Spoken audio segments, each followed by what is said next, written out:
Pancreatic cancer is one of the deadliest cancers, and one of the reasons why it is so difficult to treat is that pancreatic cancer is usually diagnosed late stage. So there is no early detection test. And the symptoms for pancreatic cancer are things that are pretty benign and things that are similar to other diseases that might not lead someone to think that it's pancreatic cancer.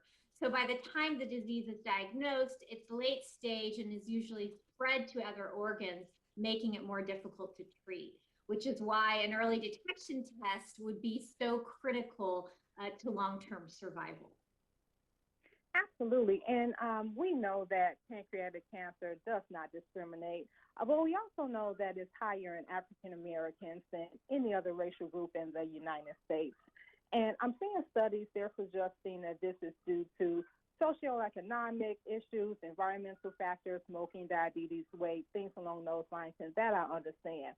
But I'm also seeing studies that are saying African Americans are also less likely to undergo evaluation by a surgeon and less likely to receive surgery again than any other racial group in the United States. And I'm really hoping you can shed light on why that is. Why are surgeons not evaluating African American patients when their numbers are so large?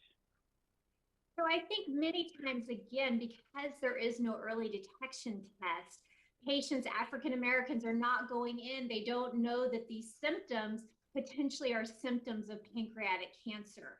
And so only about 10% of all pancreatic cancer patients are eligible for surgery. So it's a really small percentage. And so if the disease is diagnosed late stage, surgery is no longer an option. Surgery is only an option if the disease is diagnosed early. There may be a link between diabetes after 50 and pancreatic cancer.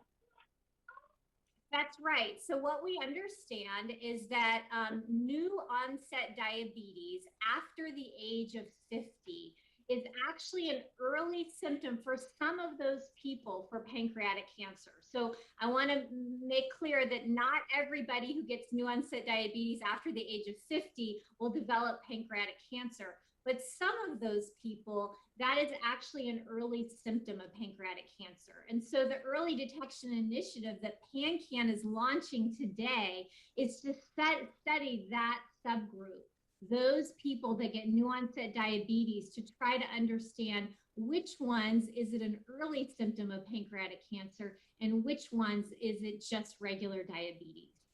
PanCan is very excited today to be launching the Early Detection Initiative. It's a $25 million interventional study to look at does screening at the time of a diagnosis of new onset diabetes lead to earlier detection of pancreatic cancer.